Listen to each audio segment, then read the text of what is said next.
Sandra from Creating Spain, and today I wanted to show you some tips on making boxes. To be more precise, boxes that are too big for you to cut out of one sheet of card. Now on here I've got various shapes, and I would recommend that you copy these shapes and you make them into a file and you keep them for ready reference, because they make life so much easier when you're making boxes. Now, in this particular case, I want to show you how to do this bit because it's quite an important piece. Now, I have my right angle, and this is pink because it's going to be a score line, so I want it in a different colour. And you select it and you go up to Object and you go to Lock. And you lock it in place so you can't move it. Now remember that you have locked it. This is important, remember that you've locked it. Okay, so to do the rest of this, you go to the pen tool and you go to the very top and you click, you drag, click, and then you use your constrain key. Now in my case it's a Mac and it's the Shift key. Constrain it so that it's vertical, click, drag it so that it goes across the corner, click, drag and constrain to make it horizontal, click, and then I go back up to that side there and then press the click and escape key.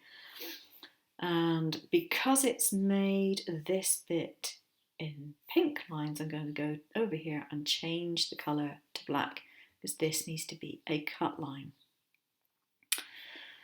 Now, the important thing is go to Object and unlock it. Okay. Now, assuming that I wanted that, then I'm done. I could select it all and group it, fine. But sometimes I might want this shape here, just a single tab. And in order to do that without drawing it again, what I would do is take this, duplicate it. Now I don't need to, I've already got that one.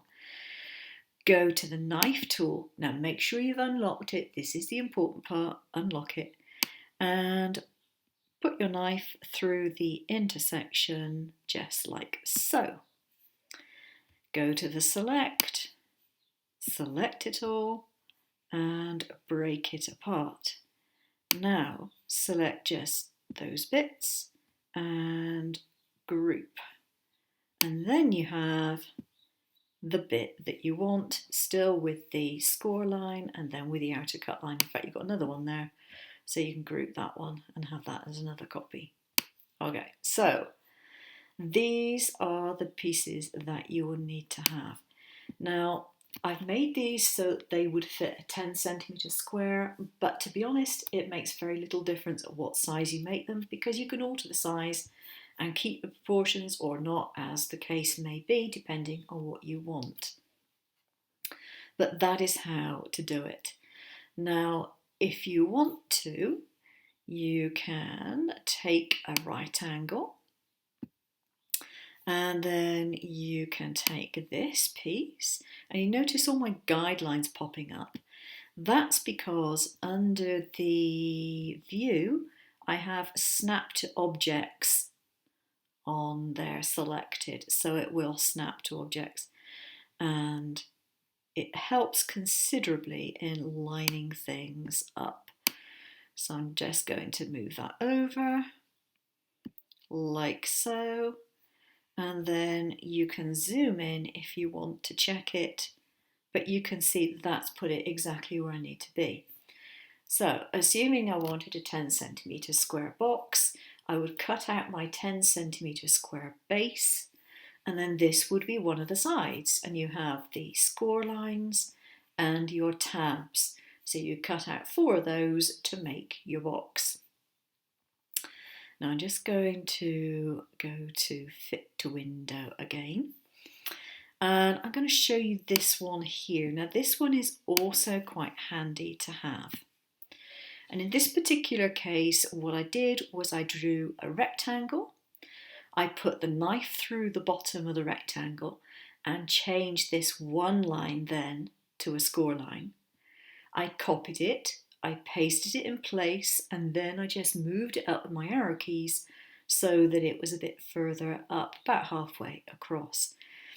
Now, the reason I wanted that is because sometimes I want a box that has a stiffer top to it. I want to fold the card over at the top to reinforce it.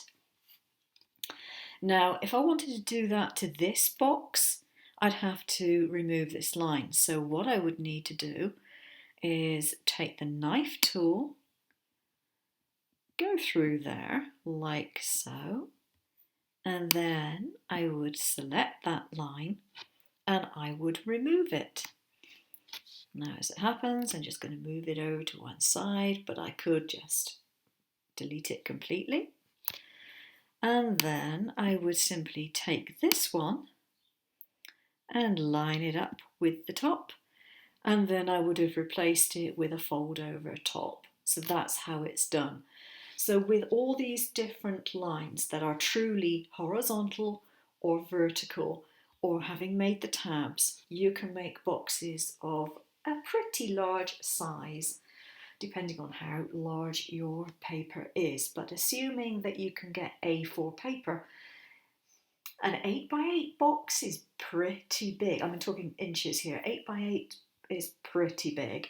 And if you've got 12-inch square paper, then you can do a 12x12 box.